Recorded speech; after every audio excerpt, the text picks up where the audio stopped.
shelf looks full, but the story runs deep. From the port to the store where the whole world keeps. Every box got a mile, every mile got a cost. And the people in the middle know what time can toss.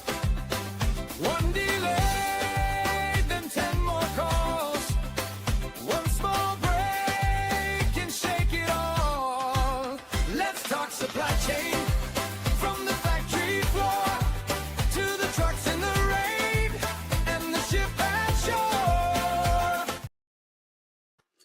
Good morning, everyone, or good morning, good afternoon, good evening, wherever you are watching from. Welcome to Thoughts and Coffee. My name is Sarah Barnes-Humphrey. I am the founder and CEO of Let's Talk Supply Chain, as well as the Blended Pledge and the Blended Podcast, Secret Society of Supply Chain. And I'm super excited to be here with you today. We've got Audrey Ross, my trade bestie, back on the show. And you know, she is in the middle of it. International shipping, warehousing, getting products to her customer's door. And she's going to give us a market update. But we're also going to be talking about the top news stories and the hot topics in supply chain today. So super excited for that. Before we get into it, though, I do need to give a shout out to our show sponsor, Secret Society of Supply Chain. If you have not been to secretsocietyofsupplychain.com, this is our free global membership. I don't know about you, but I am so excited to have a community of professionals and leaders who are talking about real world topics within the community, and they're global. They're coming in from Asia, they're coming in from Europe, they're coming in from North America, and supply chain really is global, but we need to understand the regions to really be able to do our job properly. So I'm glad that we're bringing everybody together. So it's a free membership group. Head over there and get your spot today. All right, what else is happening? We've got a brand new episode. Let's bring that up with some Sarah. Now, I was on site at Beyond, and that happened just over a month ago, which is crazy. It feels like it was 6 months ago. And we talked about maintenance and how it's reimagined with some Sarah. Now, I highly recommend you go and check this episode out. You can do it in a number of different ways. You can go to Apple or Spotify. You can go to the Let's Talk Supply Chain YouTube page, or what you see on the screen is our AI interactive podcast experience powered by Google Gemini. So you can go to letstalksupplychain.com, get an executive summary, main points with timestamps. You can also ask the episode a question. He talks about Post-it notes and what Post-it notes actually mean for him when he goes to customers. And I'm not going to give you the secret because it's a really, really great story. And so go and click on the link or go wherever you want to listen and watch the show. Highly recommend you go and check that out. All right, what else is happening today? Oh, so we just did a soft launch of Let's Talk Supply Chain Europe. This is Hazel. She is our new host for Let's Talk Supply Chain Europe, and we just introduced her to the community the other day.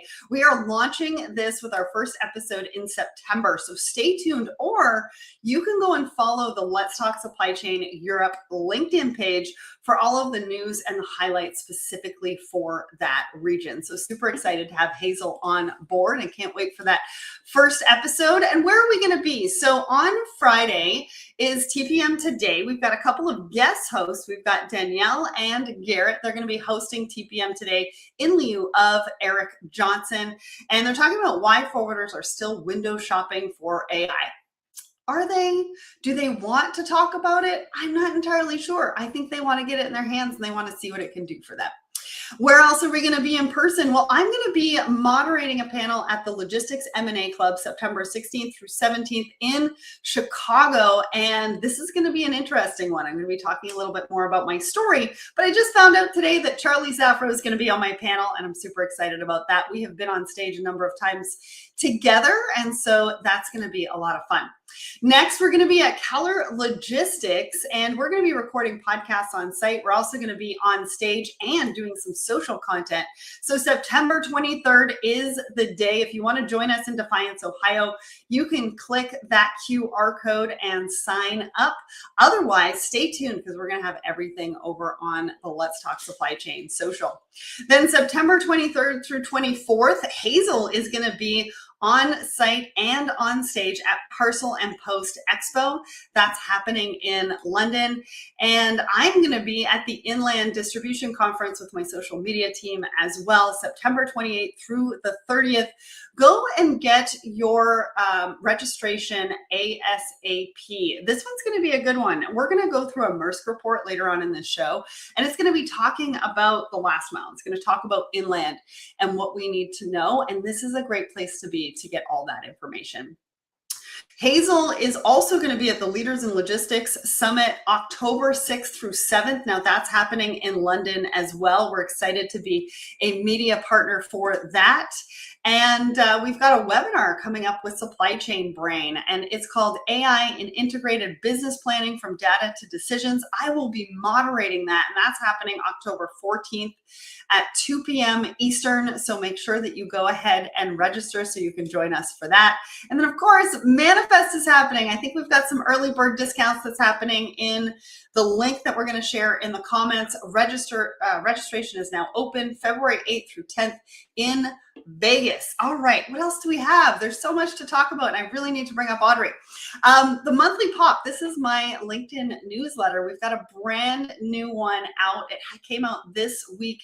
I'm talking about accidental supply chain careers, why there's no playbook, and that's okay. Most of us fell into the industry, so I wanted to give that a little bit of love. So head over to the link and read up on that. What else have we got? Oh, just want to let you know, we've got a couple of brand new pages on our Let's Talk supplychain.com. This is our Woman in Supply Chain, and we've got a couple of brand new programs that we are offering to executive women in supply chain. You can apply here on this page. The link is in the comments if you want to go check that out. Plus, we're giving you a sneak peek into our team. We have expanded the team. We want to let you know we are super proud of our team, and we've put that on our About Us page as well because we are expanding and we want to give them some love. So head over to those links in the comments and check it out. All right, and over to you, Camille. It's time to introduce Audrey.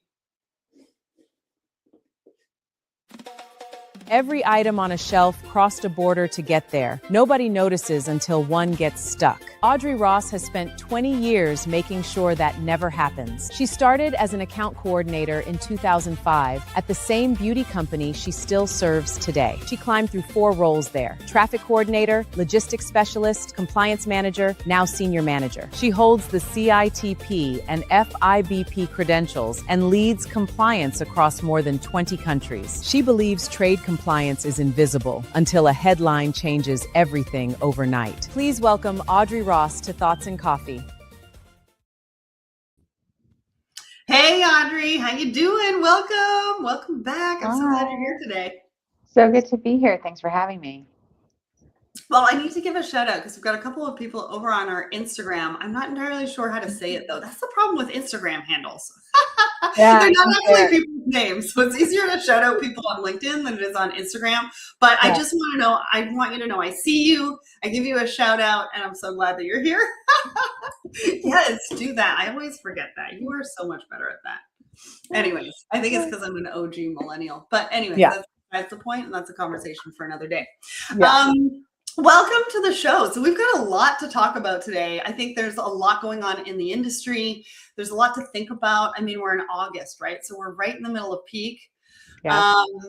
Things are changing. I think the tariffs have just come into place. So there was some scramble to get some product here. And obviously it's the ramp up to holiday from here on. So lots to talk about, but I want to get to the poll of the week before we start with anything. Now we ask everybody a question every single Wednesday morning. Now this question: what's the fastest way to create a supply chain emergency? Did you check this one, and which one did you pick? Okay, so the print is small, but I picked the tell me what the options are, Sarah. Sorry. It's just a small delay. We've always done this. The data looks fine. Can we do it cheaper? Yeah. So I thought about it's just a small delay because that brings back some memories. But it's, can we do this cheaper? That's what I went with, because it leads to so many interesting challenges. It's so true. So we had 121 votes on this one, Yeah. and 32% agreed with you and said the fastest way to create a supply chain emergency is by saying, can we do it cheaper? And I was like, I thought we've all learned our lesson, but maybe not, maybe not. 27% said it's just a small delay. 23% said we've always done this. 17% says the data looks fine. I want to just put it out there and say, I think all of them creates different supply chain emergencies in their own right. And if you didn't answer this poll question, we would love to hear from you in the comments. So first of all, tell us where you're tuning in from. Second of all, tell us which option you would have chosen. And if you're loving the conversation, we do love a good fire emoji here at Let's Talk Supply Chain. I want to talk a little bit about some of the answers that we got on the poll. Yeah. Joe says the organizations seeing the most value from AI aren't treating it as a standalone technology, but they're changing how people work around it. And I thought that was interesting because, can we do it cheaper? Do we want to do it cheaper with the technology? I'm not sure. I think that would definitely cause an emergency or at least a failure in a pilot. Yeah. Maybe. I don't know. We'll see. Yeah. We'll see. And the cost conversation comes down to you have to plan for appropriate cost. You have to plan for some sort of benchmark cost. It's really hard to negotiate or navigate when you're kind of the shipment's upon you and you're trying to action something and then it's like, oh, let's go with the cheapest ship mode or the cheapest option at the last minute. The more design and planning you have embedded, then overall, the cost experience is going to be lower and you're going to be, the more you're reacting, the more expensive it is. The more you're planning, the less expensive it is. So keep that in mind. And I think this is a really good point, though. There's a lot of people within the chain that's going to move a product. And you and I were sort of talking about this the other day. Yeah. Who is keeping cost in mind? And when does cost actually come into play? So, if you're working, let's say with a freight forwarder and they're trying to deliver something for you and it needs to get there on a certain date, otherwise you're going to get a penalty. What is cheap at that? Yeah. The penalty? The penalty or the expedited cost? Which one's more impactful? Right. And which one affects your client relationship? Claire's bottom line, right? You're going to get one or the other. And which one affects your client relationship and your potential for new business? It's true. And cheap. And I have an obvious answer to that, but some people, I guess, think about it differently. But cheaper is in the eye of the beholder too, and what the consequences are. Yeah. And if the freight forwarder doesn't quite understand what's on the line, right? Yeah. If they don't understand what's on the line, then they're making a decision for the client, which without all of the context. And I think context and communication is key. And we need to start asking questions rather than just asking that one question. Can we do it cheaper? Yeah. Or assuming, as much as I might have said a value statement at the beginning of the relationship of cost is important to us, you still have to kind of check in because there still has to be autonomy to cost is important to me, but you don't understand the context of this relationship. You don't know the context of this routing. So yeah, that's where the communication piece is, because as much as you have an established value or an established pattern or design, there are exceptions to every piece of it. So, and you might anticipation not have is a good piece. For sure. I want to give a shout out to Daniel over on my personal LinkedIn. Thanks so much for joining us. Now, I kind of took that poll a little bit longer than I usually do. So it's gone right into our market update. Do you have one thing that you want to share with us as a market update that everybody should know? Okay. No pressure. So the Panama Canal, if you were shipping through the Panama Canal a couple of years ago, and you remember they had that drought, that might be a thing coming up. There's a weather pattern called El Nino. Apparently, 2026 wasn't busy enough for going into 2027. So it's going to be like a super El Nino. I'm not a meteorologist, but this is what I'm seeing. I think I saw Lars Jensen, my go-to expert on LinkedIn, comment on it. He got in, he gets very technical. So I was like, I don't know, something about draft and drift and canal locks and whatnot. But the overall picture is if you're shipping from Asia to the East Coast of the US, it's going to be a thing for you. So top tip. Awesome. I think one other thing that I wanted to bring up too, and you sent this to me yesterday, is this Delivery Protection Act. I think we're going to talk about it a little bit on another show, but real quickly, I think they're worried about the Amazon drivers and. Yeah, so I think it's coming out of New York City. So it is from the mayor there, Mamdani. So he's saying that, Amazon hires a ton of big companies. Like big companies build a network of subcontractors. And those subcontractors are delivering their packages, but it means that they don't have accountability on, say, a contract or on, say, payment. So it leaves workers kind of unprotected and kind of vulnerable. And so New York, I guess the New York City is going to support this Delivery Protection Act. So they're just going to kind of crack down a little bit on, subcontracting, which in their position they feel has gotten exploitative. And so they're trying to build a, kind of a more fair economy, right? Because a lot of people, when you're a subcontractor and you're trying to get work, and if you have a car and it's a truck and it's working, like it's a kind of easy job to get. But it sounds like there aren't a lot of protections for that work. So you've got New York is kind of leading that. Let's look into this a bit further and make sure that it's kind of fair for both sides. So and you got to protect those drivers. Yeah. Love that. All right, let's get into our first article. Now, I brought this one up. I thought this was right in line with a lot of what you do. And I'd like your perspective on this. Like, is it true? Is it reality? What are we seeing? But Maersk really did give a really great update across the board. So they were talking about not only international shipping via ocean freight, they were talking about air freight. They also talked about the warehousing market. They're saying that the demand is uneven. They're talking about inland freight being the new battleground. I mean, you'll have to read this article to find out what exactly that means. Yeah. But they did say that import volumes are up 14.3%, and they're trying to take transit through the Strait of Hormuz, but they're doing that day by day. So they did send a couple of vessels through. I think there was 2, and they got through okay. But they're really taking it day by day to see because they want to obviously keep their teams, their crews safe as well. So they're making that decision on a case-by-case basis. So what did you think about this? What were the highlights that stood out for you? And what were the things that we should maybe keep on top of? Yeah, I think it was it's a market update, but it's kind of comprehensive. Like they didn't just, obviously they're trying to show off like the things that they're doing well at, the things that are working for them. We know that they had started a new alliance kind of last year. We're really kind of a year and a half into that and what that looks like. Has it been successful? What's the performance at? But this really was comprehensive, covering a number of different areas, and gave a lot of good guidance on what they're seeing, and what the volumes are as well. So we are seeing, and I'm seeing a couple more reports on this kind of around peak season. One, you're seeing an increase of shipments, but 2, it was really an early peak season. And again, this is kind of driven by a response to tariffs. Everyone knew that July 24th was an expiration date on Section 122 tariffs.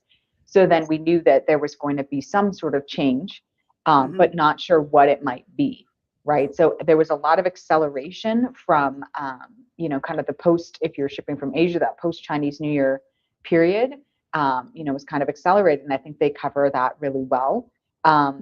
They're talking about here, where they're finding challenges in the market, where how it challenged them when the customers front load that seasonal inventory to respond to the tariffs, how it kind of pushed out, that they ended up having to do some routing changes, but that also they had to introduce a peak season service charge, which we all noticed and was a little high. But yeah, I think it covers a really interesting thing. And I think, Maersk got into air freight, which not all of the forwarders do. I mean, if you're an international maritime specialist, it's not, maybe a natural fit to go into air freight, but I've only heard good things about it. So they've got a little update in here on that as well. And then of course, everyone's talking about last mile, what's happening at the warehouses on the ground,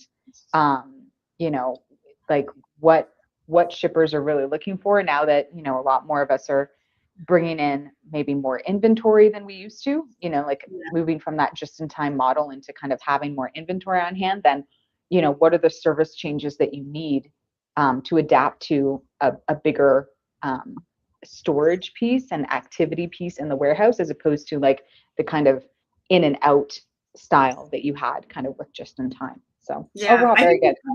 The other piece to this was the energy costs. It's influencing transportation costs as well as demand. So definitely something to keep on top of. All right. We are going to send it to the news desk. Julian and Diane, what have you got for us? First up, ships are slowing down near Iran and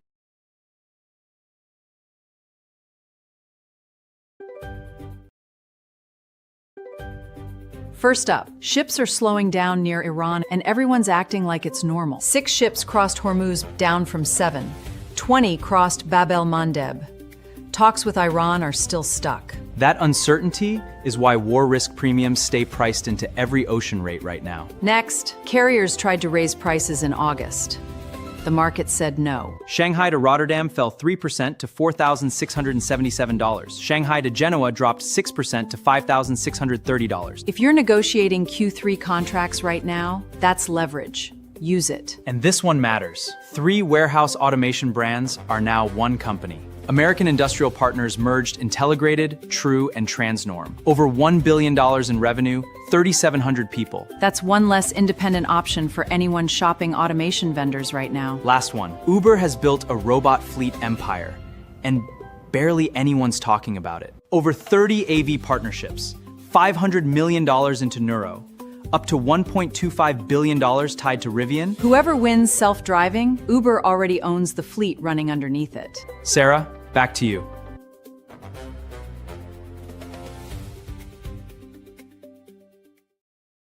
It's so interesting because you were talking about how the peak seasons, the peak season surcharge came in and it was a little bit higher than everybody expected. But they're talking about ocean freight rates going down. If I could talk today, I mean, it's not a live show or anything. Let's just put it. Ocean freight rates going down. Is this true? Yeah, no, they did a great highlight of kind of what they're seeing. So we did see this sort of spike with this front loading of volumes earlier in, say, May, June, July. But we're definitely starting to see rates come down, which is good, which is nice for me personally. If you're a victim of like GRI surcharges in 2026, I'll form a group. But yeah, it's been a bit interesting. Well, a sigh of relief because it's one less question that you might get on a daily basis. Exactly. But also the mergers, right? I think we're going to see a lot more of this, especially in automation and AI. I think there's a lot of great products out there, but I think the messaging is all the same. That becomes a challenge. Like, you know, the white space becomes less of a white space, and then it's like, okay, who are the real players? And then you know, you start to see the niches, right? If you have sort of a larger company that's like, we really have the through line on all of these, and these smaller companies actually have like, they do a better job at this one piece of it, so then we can grab them up and kind of fold them into the system to make it more comprehensive. So yes, kind of all right, that all works.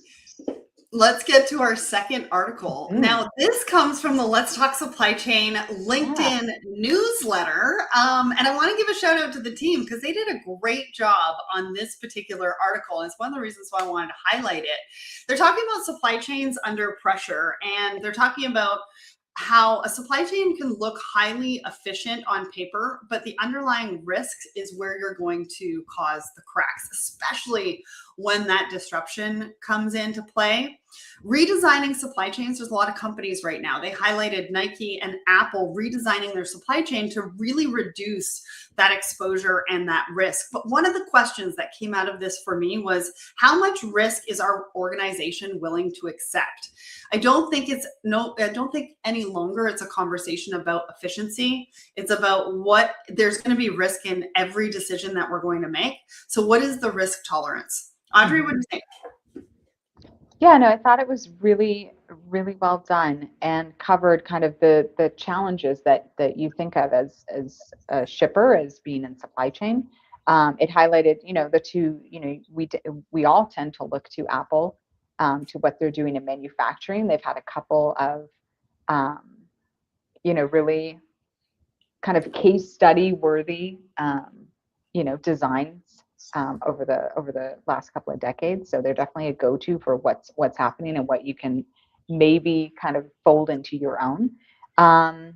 Yeah, I think it's the risk piece becomes how much can you design and tolerate for, and sometimes what I find is just isolating what the areas are, having enough knowledge about your supply chain to understand, like, even if there's a lot of pieces about it that you can't control, even just being able to understand what piece is the risk piece, because so much of it, like if you have a quite extensive multiple countries, multiple factories and vendor partners, there's a lot going on, and it can be hard to kind of sit and break down, okay, most of this is fine, most of this we're quite agile at, but here's the area where we're not.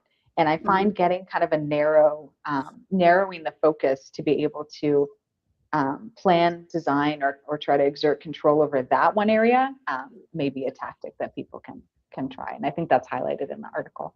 Yeah, I remember I think it was on Bloomberg. This was was it a year ago? I can't remember, but I used Apple as an example. So, right. And I said, they were moving their manufacturing into consumer markets so that they were closer to the consumer market. And that's how they were thinking about redesigning their supply chains. And I think I told them, I said to them, if they had looked to manufacture in the US, I think it was like an iPhone would cost $10,000 or something like that.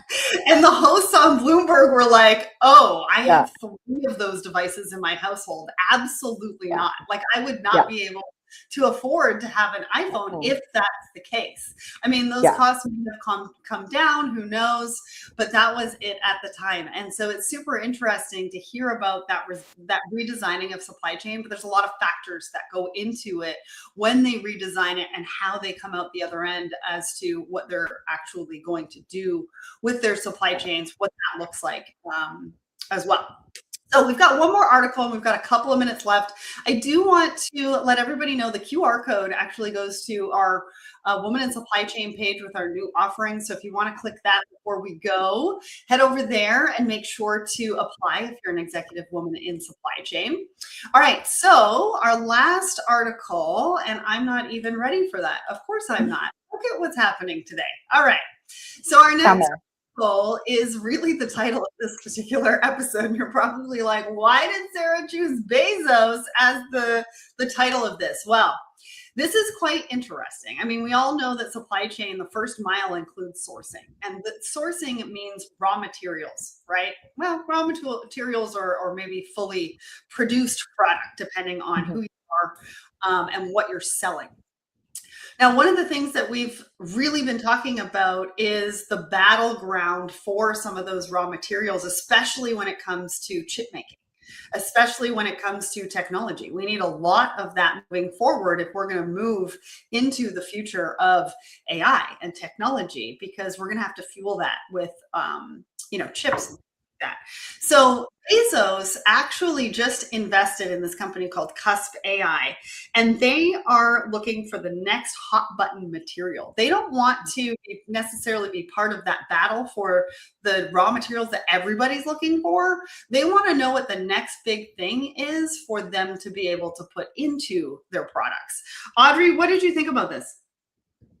I thought it was really interesting because Amazon, and maybe it could be Bezos' leadership and overall is, it's about that kind of upstream understanding the whole process. And it's not just, obviously Amazon itself is like the consumer, the finished goods, the capturing the market, the convenience piece. But I think really the strategy, from Amazon in its corporate entity is like, what is the thing that we can grab? What is the next thing that we can kind of capture and be dominant in? And if we look at this acquisition in terms of giving them the tools that they need to with AI to assess the broad market and what's happening and assess what everybody's doing, kind of, surveillance of your supply chains to kind of find those next materials. It's interesting. I also think there's a point to be made about their space program as well, because there's a lot of, in terms of raw minerals or raw materials from the moon, from asteroids, from kind of debris that's floating around in space. So I think, there's some sort of investigation, or there's going to be a book on this at some point, I'm sure. But yeah, well, I think it's an interesting little step in the journey, and if you've been kind of watching the full view, it makes sense. Well, and I came up with a tagline for them, and maybe they'll use it, maybe they won't. Help power the next generation of materials. Ooh. Anyways, we're at the end of the show. We got a little bit over, but that's what happens when you get Audrey and I in the same room together. I appreciate everybody for watching online. I'm going to be back next week for another great episode with all of the hot topics that you need to know in supply chain. Audrey, thank you so much for joining me today. Thanks for having me. This is fun. Bye, everyone. Let's talk supply chain.